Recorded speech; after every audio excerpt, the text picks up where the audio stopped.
Hello everyone, this is Gamers. I'm going to try to make this brief because I already taken one take of this about 4 hours ago and it went disastrously wrong, and I've been debugging and fixing it ever since. Anyways, I'm here to show you something neat for developers I just developed. If you're an end user, mod manager, and my stuff, this will have absolutely no impact for you. So one thing I've noticed, especially as I've been developing some new content, which I won't be talking about,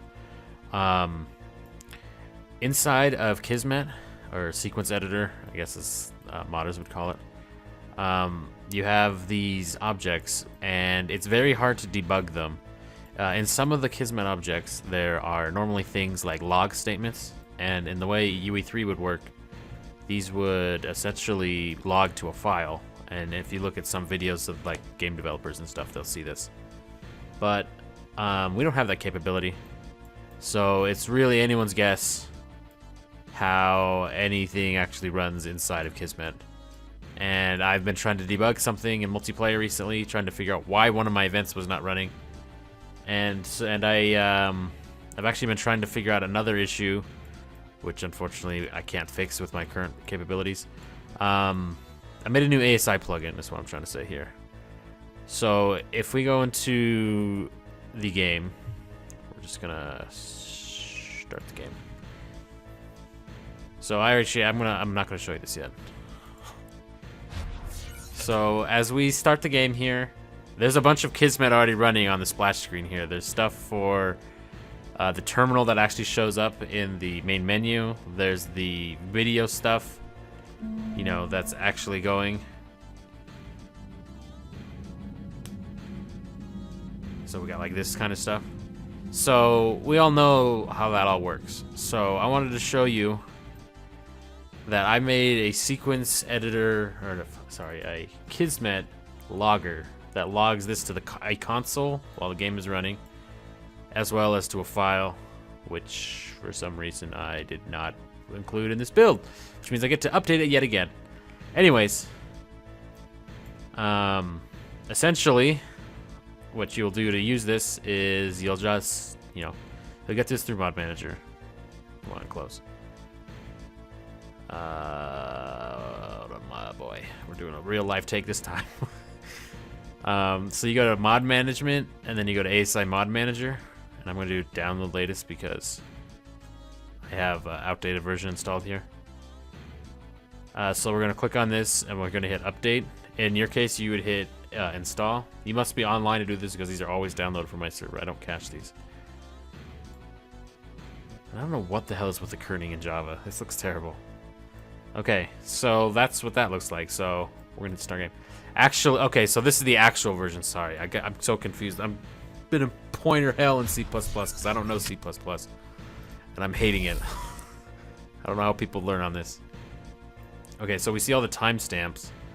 You see unfortunately, there's no way for me to tell you, hey, this is the object name, or this is the file in the sequence. There's no granular. I can't be like, oh, it's in BioD, main menu or whatever.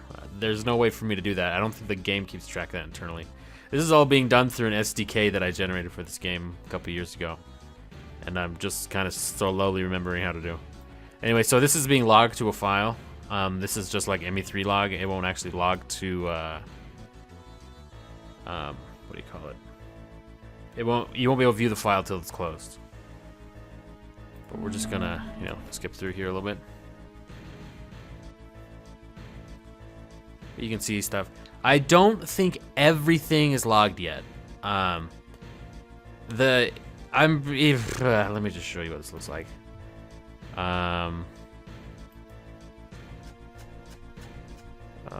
Boy, can I jump into any of these? Sorry, I'm on my other monitor. Of course, I can't jump into any of these.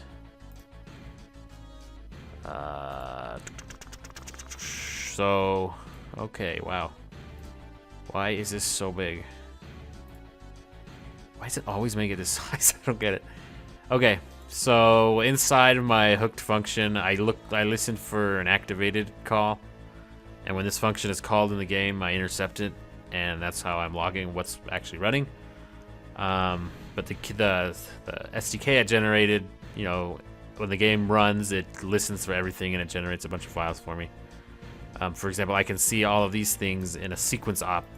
And if I listen at the right time and intercept the right call, I can inspect and modify or call things inside of it. So one thing that I'm noticing that I may or may not need to figure out how to do. If you look here, we can see that this is running on a timer, 125, 130.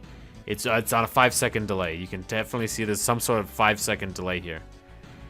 But for some reason, the delay object is not being called. I think there should be a delay object firing. I don't know where that is. We'll have to see how that works.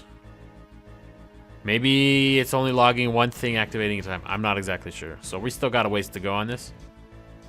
But for example, if you really are into C++ code, this actually, the part that I wrote, which just logs it to a file, or to logs it right here, this part right here, if you just use like my wrapper that I've already generated, this is really easy. You just be like, okay, when this function, let's like listen for this function, and when this function's called, I could just go, let me see if I can find this. Do I have grep when open somewhere? Of course not. We're doing a real live take here, guys. This is unscripted. There's my ME2 SDK. Give me a sec, let me find this. SDK headers. Okay, engine functions. Activated. Activated.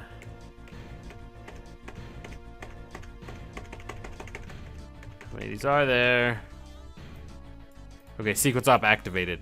So this is the class that called it when the SDK was made. This is just the event firing. This is a subclass of this, but this is the function calling. Like the upper class, since the uSequence condition is a instance of sequence op and it doesn't locally define it, it just says this is what's calling it. In case you wanted to filter down and only fire on uSequence condition, for example.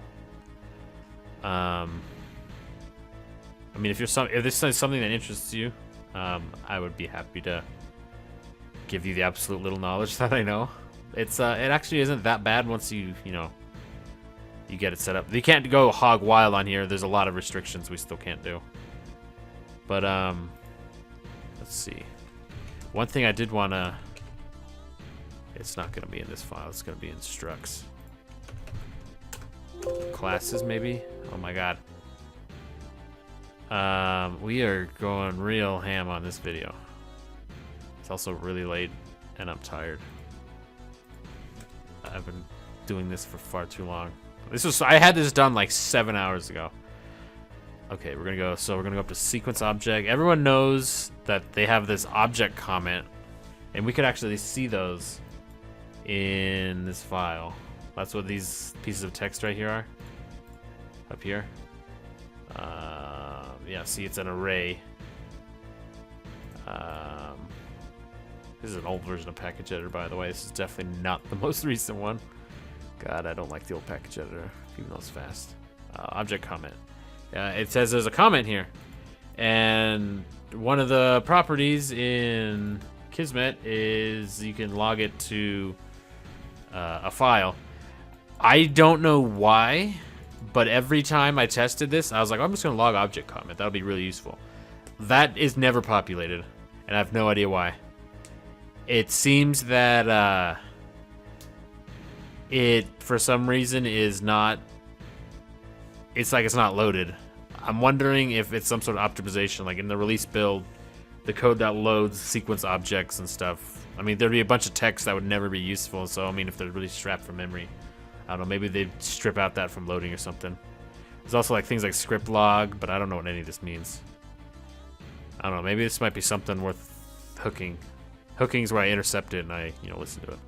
Anyways, after all, a big rambling rant, if you wanted to do this, you can get it right now on Mod Manager. Just go to ASI Mod Manager and do Kismet Logger, and then you can install it. And if you want to uninstall, you just click it again. There's also the source code, which, you can use to see all my stuff. There's beautiful code that actually is well, it needs to be cleaned up a little bit, but it's actually pretty simple now. I have all my headers and stuff defined, so I don't have to write any of this extra crap. You literally, this file is only the hooked function. It's pretty much this, and the rest of this crap is literally just copy paste. Anyways, I have a penchant for rambling on and on, so I'm gonna stop this video before I start rambling on and on. Oh my god, how do I stop the video? I'm so bad at this. Fuck. Oh my god, we're gonna cut this. We're gonna cut this part out.